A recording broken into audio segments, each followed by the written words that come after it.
ध्यान के अनुभव। तो आज सुबह बैठे, कृपा हुई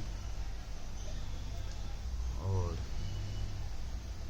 आज लगभग उस दरबार में प्रवेश हो गया,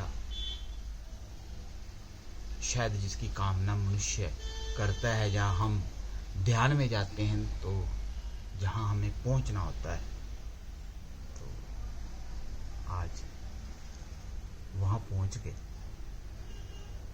और वहाँ पहुँच के वापस आने को दिल नहीं करता। वो कमाल है। और जब इंसान वहाँ पहुँचता है और वापस नहीं आना चाहता, वो कहता कि बस आ गया, आप ख़त्म करो कहानी। तो वहाँ से जो प्रेशराइज किया जाता है कि नहीं, अभी नीचे जा, अभी नहीं, अभी तेरा टाइम नहीं हुआ, अभी नीचे जा। तो वो बहुत हाथ पैर जोड़ता, कहता टाइम से क्या लेना देना, टाइम ख़त्म कर दो। मैं नीचे से जो जुड़ा हुआ हूँ काट दो वहाँ से, मेरा तो नीचे का काम ख़त्म हो गया। और अब अगर नीचे गया और फिर फंस गया तो फिर पता नहीं इस दरबार में आ पाऊँ ना आ पाऊँ, बड़ी मुश्किल है। रोता है इंसान वहाँ पे, लेकिन उसकी सुनी नहीं जाती, उसको वापस भेजा जाता है। तो शायद यहाँ पे उसका तीसरा जन्म हुआ और फिर उसे एक बाना दिया जाता है और कुछ शक्ति है, वो कहती है नीचे जा और ये समझ के तू खत्म हो गया, अब तू पहले वाला नहीं रहा। और ये नई एक पोशाक तेरे को दी है और जा। वो कहता है यार मैं बड़ी साधना करके यहाँ पे पहुंचा हूँ, मैंने बड़े कष्ट झेले हैं, मैंने बड़ी परीक्षा दी है, बड़ी मुश्किल से पहुंचा हूँ, मुझे फिर भेज रहे हो।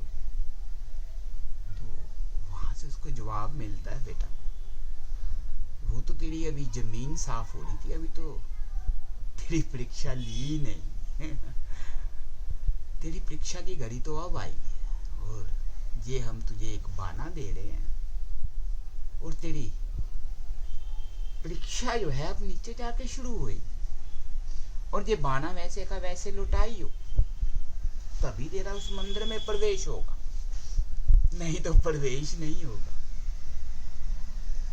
और वो जब नीचे लौटता है तो उसको संभलने में टाइम लग जाता है कि मैं कहाँ हो आया, ये क्या हो गया।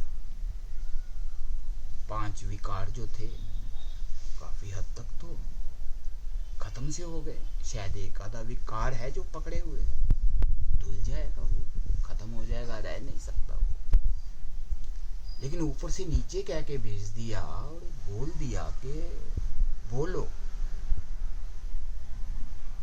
नीचे मंदिर से नीचे आके इस भूमंडल में जब योगी आता है तो वो सोचता है, क्योंकि वो बातें याद आती हैं, उसमें से बहुत सी भूल गई, लेकिन यादों में अपने चेतन में जो ले आया तो मंथन चलता है। तो तब पता चलता है यार, एक संत हुआ था सूरदास, उसने अपनी आंखें फोड़ दी। तो पहली बार उस सूरदास ने अपनी आंखें क्यों फोड़ी पता चलता है, क्योंकि वो भी तो ऐसे ही उस दरबार से लौटाया हुआ था और उसको भी ऐसे ही एक बाना मिला था। और सूरदास ने देख लिया कि ये जो 7 मंजिला मेरी इमारत है, जिसमें से 9 खिड़कियां हैं, जहाँ दरवाजे हैं, यहाँ से मेरी चेतना बाहर जा रही है। और ये आंखें नाम की जो 2 दरवाजे हैं, ये बहुत काम खराब करते हैं, क्योंकि यहाँ से मैं संसार से जुड़ता हूँ, इससे संसार का मतलब माया।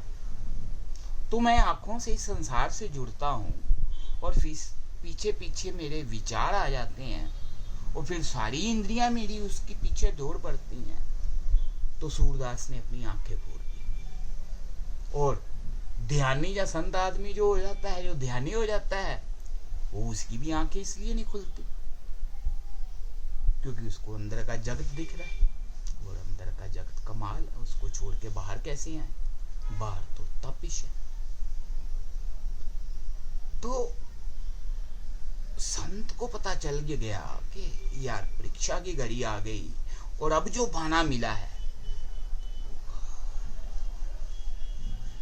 इससे पहले तो जो कर लिया, क्योंकि इससे पहले जो पाप किए होते हैं वो पाप होते ही नहीं, बेसिकली वो कुछ भी नहीं होते बेचारे, क्योंकि जब तक आपका जन्म नहीं हुआ आप कुछ भी करते हो, आप कचरा ही करते हो, उसका कुछ मायने नहीं होता, वो ऊपर वाले की डायरी में नहीं लिखा जाता, क्योंकि आप तो पैदा ही नहीं हुए। लेकिन जब आप पहली बार पैदा होते हैं तो आपका रिकॉर्ड शुरू हो गया, तब सारी की सारी शक्तियां सिर्फ आपको ही देख रही हैं कि बेटा गलती कर, बेटा थोड़ा सा भटक। अब जो मंदिर से फेंका हुआ योगी है वो बहुत चतुर होता है, क्योंकि उसको मालूम है कि संसार ये माया जिसे तैयार बैठी है दसने के लिए, और जहां मैं पथ वृक्ष हुआ, जहां मैं अपने अंदर की चेतन से टूटा, जहां मैं अपने भगवान से टूटा, अपनी सत्ता से बाहर हुआ, तो ये संसार मुझे मार देगा, ये छोड़ेगा नहीं। कहानी सुनी होगी आपने कबीर के गुरु की, जो अंतिम समय में अनार में फंस गया, तो दाग पड़ गया, उसके वस्त्रों पे दाग पड़ गया।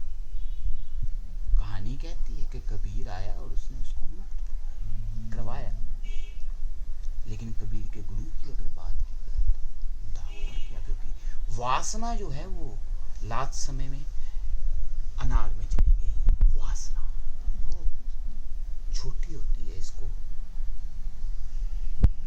पकड़ना वो। तो एक तो ये दरबार से लौटाए गए, फिर आज चित के ऊपर दो नाम गूंजे, नानक और बुद्ध। दोनों ही बहुत प्यारे इंसान हैं। आसमान पे चमकते हुए सितारे हैं, काल से बाहर के देखोगे तो ये तो आज की बात है।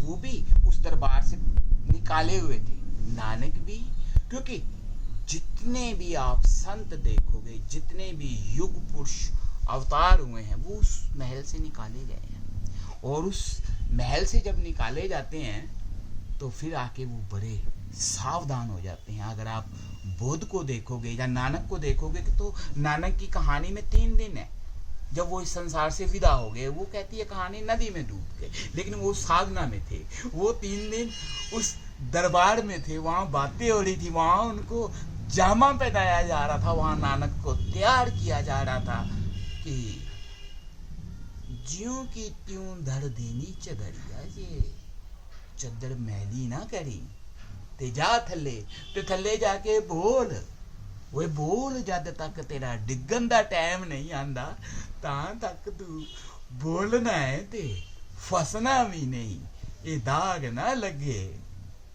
ये हुई गल बुद्ध ते आई, ये हुई गल हर सन्यासी, हर ध्यानी, हर योगी दी जिंदगी चाहती है, जदों मुकम्मल होने वाला होंदा है।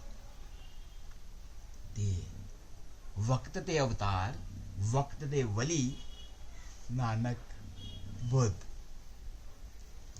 दोनों च देखोगे तो एक ही जोत है, एक ही रोशनी की गल करते हैं, पर रस्ते अलग करते उन्होंने। ते अज मैं दोनों दे रस्तियां नूं देख रहा, ते अज दे समाज नूं मैं देख रहा, ते मैं अज सोचन ते मजबूर हो गया कि बुद्ध दा रस्ता ज्यादा मजबूत है या नानक दा। ते नानक दा हजे हुण हजे 400-500 साल ही होए ने, हुण ही निकले ने नानक। ते बुद्ध दा बड़ा पुराना निकले, हुण तो शायद हुण तो याद भी नहीं, कहते ने 2500 या 5000 साल हो गए। महावीर ते बुद्ध एक टाइम की कहते ने यार। ਤੇ ਬੁੱਧ ਨੇ ਜਿਹੜਾ ਰਾਹ ਬਣਾਇਆ ਉਹ ਮੈਨੂੰ ਲੱਗਦਾ ਹੈ ਕਿ ਬਹੁਤ ਜ਼ਿਆਦਾ ਸਟੀਕ ਹੈ। ਨਾਨਕ ਤੋਂ ਜ਼ਿਆਦਾ ਉਹ ਪ੍ਰਭਾਵਿਤ ਕਰਦਾ ਹੈ। ਨਾਨਕ ਨੇ ਨਾਨਕ ਦੇ ਬੜੇ ਮధుਰ ਗੀਤ ਨੇ, ਬੜੇ ਮਨ ਨੂੰ ਤ੍ਰਿਪਤ ਕਰਦੇ ਨੇ, ਬੜੀ ਖੁਮਾਰੀ ਦਿੰਦੇ ਨੇ। ਨਾਨਕ ਬਹੁਤ ਪਿਆਰਾ ਫੁੱਲ ਹੈ, ਲੇਕਿਨ ਬੁੱਧ ਵੀ ਘੱਟ ਨਹੀਂ। ਤੇ ਬੁੱਧ ਨੇ ਜਿਹੜਾ ਘਾਟ ਬਣਾਇਆ, ਉਹਨੇ ਬੜਾ ਵਿਗਿਆਨਿਕ ਘਾਟ ਬਣਾਇਆ। ਉਹਨੇ ਭਿਕਸ਼ੂ ਪੈਦਾ ਕੀਤੇ। ਦੇਖੋ ਕਿੰਨੀ ਸੋਹਣੀ ਗੱਲ ਕਿ ਭਿਕਸ਼ੂ ਭਿਖਾਰੀ, ਉਹ ਜਿਹੜੇ 5 ਵਿਕਾਰ ਨੇ, ਉਹ ਭਿਖਾਰੀ ਨੂੰ ਪੁੱਛੋ ਤਾਂ ਸਹੀ ਜਰਾ ਜਾ ਕੇ, ਯਾਰ ਭਿਖਾਰੀ ਦਾ ਸਭ ਤੋਂ ਪਹਿਲੇ ਵਿਕਾਰ ਉਹਦਾ ਅਹੰਕਾਰ ਹੀ ਮਾਰਤਾ, ਕਿਉਂਕਿ ਭਿਖਾਰੀ ਦੇ ਵਿੱਚ ਕਦੀ ਅਹੰਕਾਰ ਨਹੀਂ ਹੁੰਦਾ। ਤੇ ਇੱਕ ਡੰਸ ਤੋਂ ਤਾਂ ਪਹਿਲੇ ਹੀ ਨਿਕਲ ਗਿਆ। ਬੁੱਧ ਨੇ ਉੱਤੇ ਕਿਰਪਾ ਕਰਤੀ, ਭਿਕਸ਼ੂ ਬਣਾਤਾ ਤੇ ਉਹਦਾ ਅਹੰਕਾਰ, ਕਿਉਂਕਿ ਭਿਖਾਰੀ ਦਾ ਤਾਂ ਕੋਈ ਅਹੰਕਾਰ ਹੁੰਦਾ ਹੀ ਨਹੀਂ।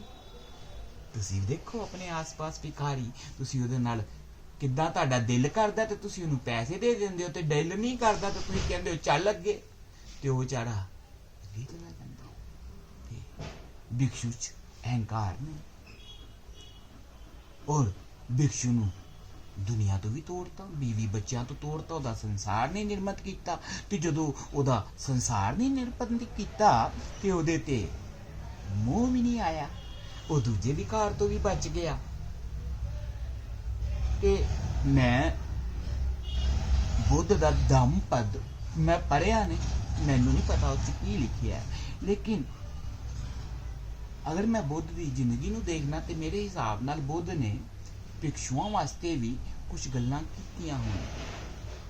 ਤੇ ਉਹਨਾਂ 'ਚੋਂ ਮੈਨੂੰ ਇੱਕ ਜਿਹੜੀ ਗੱਲ ਸਭ ਤੋਂ ਜ਼ਿਆਦਾ ਜੋ ਮੈਨੂੰ ਲੱਗ ਰਹੀ ਹੈ ਕਿ ਬੁੱਧ ਨੇ ਆਪਣੇ ਭਿਕਸ਼ੂਆਂ ਵਾਸਤੇ ਇਹ ਗੱਲ ਕਹੀ ਹੋਏਗੀ ਕਿ ਭਿਕਸ਼ਾ ਸਿਰਫ ਓਨੀ ਮੰਗਣੀ ਹੈ ਜਿਹਦੇ ਨਾਲ ਅੱਜ ਦਾ ਗੁਜ਼ਾਰਾ ਹੋ ਜਾਏ, ਅੱਜ ਦਾ ਤੁਹਾਡਾ ਕਰਮ ਹੋ ਜਾਏ। ਕਰਮ 'ਚ ਬਣਿਆ ਬੁੱਧ ਨੇ ਜਦ ਤੱਕ ਭਿਕਸ਼ੂ ਸਰੀਰ 'ਚ ਹੈ ਉਹਨੂੰ ਕਰਮ 'ਚ ਬੰਨਿਆ, ਕਿਉਂਕਿ ਉਹਦਾ ਇਹ ਕਰਮ ਹੈ।